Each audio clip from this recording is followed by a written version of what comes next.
Hello' friend, মই আপোনালোকক আজি কথা এটা নকৈ নোৱাৰিছোঁ, মানে ক'লেহে মোৰ ভাল লাগিব তেনেকুৱা নিচিনা। আমাৰ যিসকল ডাঙৰ ডাঙৰ ক্ৰিয়েটৰ যেনে 50K 75K এনেকৈ আৰু কিছুমান তাতো কম ক্ৰিয়েটৰো আছে, সৰু সৰু ক্ৰিয়েটৰসকলৰ 3-4জন মিলাই আমাৰ লাইভ অনুষ্ঠান কৰে।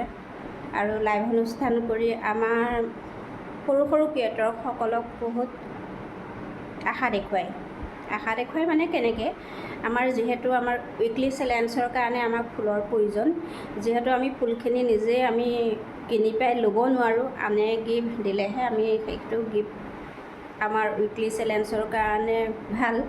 আৰু তেনেকুৱা সেই অনুষ্ঠানবোৰত আমি সকলোৱে সহযোগ কৰোঁ, আৰু সেই অনুষ্ঠানবোৰক সহযোগ কৰিবলৈ যাওঁতে আমাৰ প্ৰায় এটা লাইভ অনুষ্ঠান আমি যেনেও 15 মিনিট 20 মিনিট সময় আমি দিবই লাগে, বা 30 মিনিট সময় আমি অনুষ্ঠানটোত দিব লাগে, আৰু লগত আমি শ্বেয়াৰ কৰিব লাগে আৰু কমেণ্ট বহুত কৰিব লাগে।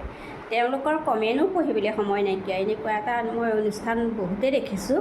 মই বহুত লাইভ অনুষ্ঠানত মানে আজি 6-7 মাহে অনুষ্ঠানবোৰত মই সহযোগ কৰোঁ, শ্বেয়াৰো কৰোঁ, চাওঁ, কিন্তু মই কোনো এজন ক্ৰিয়েটৰৰ পৰা তেনেকুৱা এটা সহায় পোৱা নাই যে মোক লাইভ অনুষ্ঠানটোত ফুলৰ মৰম দিম, শ্বেয়াৰ কৰিলে মই আপোনালোকৰ ঘৰত গৈ মৰম দি থৈ আহিম। মই তেনেকুৱা ক্ৰিয়েটৰ পোৱা নাই। দিছে মোক এগৰাকী সতীৰ্থ বান্ধৱীয়ে, নিদিছে বুলি নকওঁ, সংগীতা দাস, তেওঁ দিছে মোক মৰম। তাৰ বাদেও আমাৰ ছিনিয়ৰ সৰুবোৰে আমাক দিয়ে ফুলৰ মৰম, আমি গ্ৰহণ কৰোঁ। কিন্তু যিবোৰ ডাঙৰ ডাঙৰ আমাৰ ক্ৰিয়েটৰসকলে আমাক প্ৰলোভন দি আছে, যেনে আমাৰ লাইভ অনুষ্ঠানবোৰ চলাবলৈ তেওঁলোকক বহুত মানুহ প্ৰয়োজন, বহুত কমেণ্ট গোটায় আৰু তেওঁলোকে চেয়াৰমেন বহায়। কিন্তু মই এনেকুৱা এটা অনুষ্ঠানত 12,000 ফুলৰ মৰম লৈও আহিছে, মানে অনুষ্ঠান ভাগ গ্ৰহণ পাতিছে, কিন্তু সেই অনুষ্ঠানত ময়ো আছোঁ।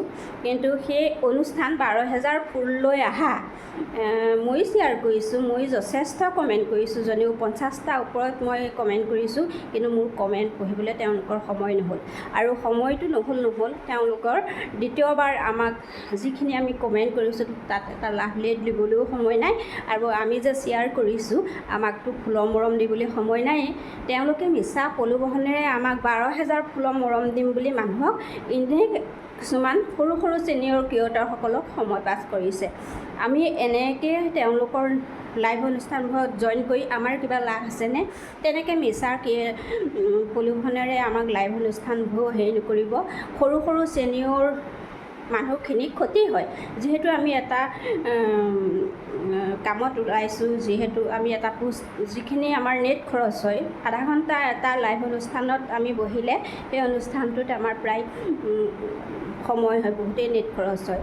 তাৰ সলনি আমাৰ নিজৰ পেজত সেইখিনি সময় দিব লাগে, মই সেইটোৱে ভাবিছোঁ। মিছা এনেই আৰু এনেকৈ দেখিছোঁ মই তেওঁলোকে এই অনুষ্ঠানবোৰ পাতে ফুলৰ মৰম দিম বুলি বহুত মানুহক ব্যাকুল কৰে, আৰু বহুত মানুহে সেই অনুষ্ঠানবোৰত সহযোগ কৰে। কিন্তু সেই কিমান সঁচা কিমান মিছা আপোনালোকে হয়তো প্ৰমাণ পাইছে।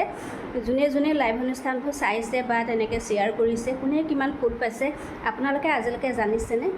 12,000 যিখিনি ফুল লৈ তেওঁ অনুষ্ঠানবোৰ পাতিছেহি, তেনেকুৱা মই আজি তেওঁলোকৰ নাম নকওঁ, কিন্তু ফুলৰ অনুষ্ঠানখিনি কাক দিলে আপোনালোকে দেখি পাইছেনে?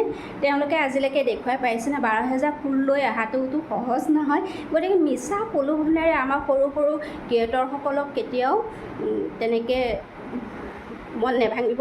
যিহেতু আমি সৰুভাৱেই সৰু ছিনিয়ৰখিনিৰ লগতে আমি মিলি যাব লাগিব। আপোনালোকে তেনেকৈ আমাৰ লাইভ অনুষ্ঠানবোৰত আশাত বন্দী নকৰিব। যদি দিয়ে আপোনালোকে বন্ধু হিচাপে বন্ধুত্ব গঢ়ক। ফুলৰ মৰম দিম বুলি সৰু সৰু ছিনিয়ৰ মানুহখিনিক লাইভ অনুষ্ঠানত সহযোগ কৰাই এনেই মন নেভাঙিব।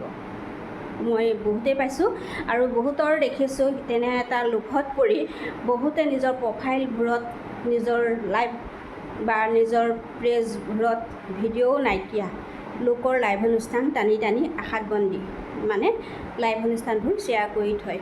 মই এদিনাখন গৈ ফুলৰ মৰম দিবলৈ গৈ বহুত পেজতে মই দেখিছোঁ চব লাইভ অনুষ্ঠান। সেই লাইভ অনুষ্ঠানবোৰত তেনেকৈ সহযোগ কৰি মানে কি তেওঁতো প্ৰফিট নহয়েই, তেওঁতো যিজনে শ্বেয়াৰ কৰিছে তেওঁতো ফুলৰ মৰম নাপায়েই।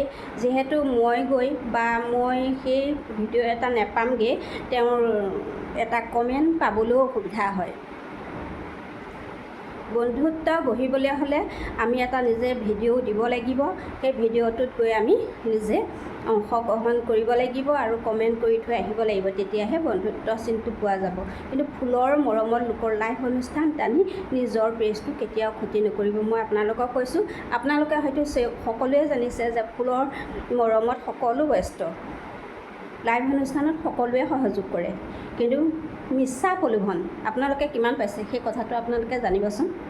বা তেওঁলোকৰ ভিডিঅ' বা কিবা জোৰে কাক কিমান ফুলৰ মৰম দিছে সেইখিনি দেখিছেনে? মিছা। গতিকে তেনেবোৰ অনুষ্ঠানত আমি টাইম পাছ কৰি লাভ নাই। মই যিটো জানিছোঁ মই সেইটোহে কৈছোঁ আপোনালোকক। গতিকে নিজৰভাৱে যিখিনি কণ্টেণ্ট গোটাব পাৰে বা নিজে দুজন বন্ধুত্ব আনক আৰু নিজৰ প্ৰফাইলৰ কণ্টেণ্টবোৰ ভাল কৰক আৰু নিজে আগুৱাই যাবলৈ চেষ্টা কৰক। লোকৰ আশাত লাইভ অনুষ্ঠানত লাভ কেতিয়াও নহয়, তেওঁলোকৰ প্ৰফিট। যাৰ শ্বেয়াৰ কৰা হয় তেওঁলোকে হাজাৰ কমেণ্ট পায় আৰু ভিউজ পায় আৰু লগত তেওঁলোকে শ্বেয়াৰমেন পায়, অসংখ্য ফুল পায়, কিন্তু তেওঁলোকে কাকো দান নকৰে, মিছা কথা। গতিকে মই সেইখিনি কওঁ। আপোনালোকে কি ভাবে নাজানো, আপোনালোকৰ মন্তব্য কি মোক জনাবচোন। মই জানিবলৈ পালে মই সুখী হ'ম। আৰু মই সকলোৰে নাম কাঢ়ি মই আজি ক'ব বিচৰা নাই, গতিকে নকওঁ। মই বহুতেই তেনেকুৱা পাইছোঁ আৰু মোৰ ভুল হ'বও পাৰে, ভুল হ'লে ক্ষমা কৰিব আৰু আপোনালোকৰ ওচৰত মই ক্ষমা খুজিম, কোনো কথা নাই। কিন্তু মোৰ মন্তব্যখিনি ক'লোঁ আজি আপোনালোকৰ আগত।